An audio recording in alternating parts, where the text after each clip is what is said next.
आइए ये सवाल देख लेते हैं।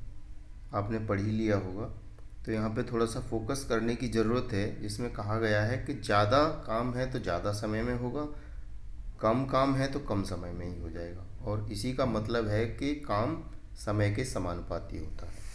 और समानुपाती चिन्ह को हटाने के लिए हमें एक कांस्टेंट वैल्यू वाली कोएफिशिएंट से मल्टीप्लाई करने की आवश्यकता होती है, जिसको हमने ई नाम दिया है। और ये ई एफिशिएंसी यानी किसी व्यक्ति की कार्यक्षमता होती है।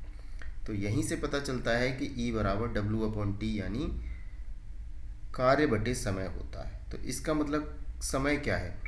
इकाई समय, 1 यूनिट। 1 यूनिट का मतलब 1 दिन, 1 घंटा, जो भी है। तो यहाँ पे एक दिन में किया गया कार्य किसी व्यक्ति की कार्यक्षमता कही जाती है। और यहीं से हम देख सकते हैं कि जब पवन पूरे काम को 32 दिन में करता है तो एक दिन में कितना काम करेगा? 1/32। और उसी हिसाब से वो 8 दिन में कितना काम करेगा?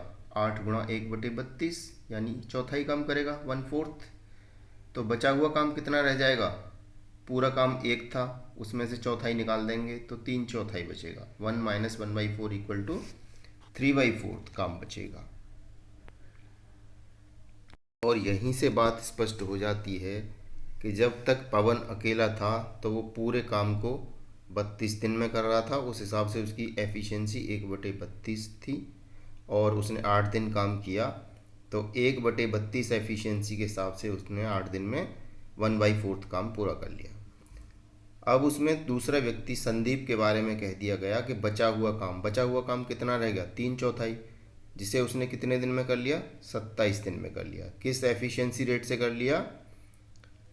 3/4 डिवाइडेड बाई 27 यानी 1/36 यूनिट पर डे के हिसाब से संदीप पूरे काम को 36 दिन में कर सकता है।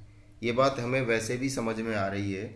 27 9 का मल्टीप्लायर है, 9 3 जा 27 हो जाता है। तो 3/4 यानी 3 यूनिट 27 में, तो 1/4 यूनिट भी 9 डेज में हो जाएगा। तो ऐसे मिला के भी बड़े आसानी से कैलकुलेशन किया जा सकता है। जब हमें पवन और संदीप दोनों की एफिशिएंसी पता चल गई तो वहीं से ही हम पवन और संदीप की कंबाइंड एफिशिएंसी निकाल सकते हैं। पवन एक दिन में 1/32 काम करता है, संदीप एक दिन में 1/36 काम करता है। तो दोनों की कंबाइंड एफिशिएंसी कितनी हो जाएगी? 1/32 धन 1/36।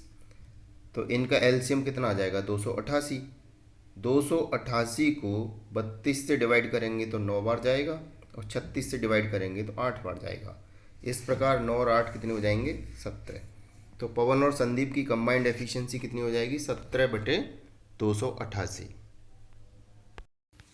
जब पवन और संदीप की कंबाइंड एफिशिएंसी हमें 17/288 मिल गई है तो इसका उल्टा करने से इनके द्वारा लिया गया समय पता चल जाएगा। तो 17/288 का उल्टा कितना हो जाएगा? 288/17।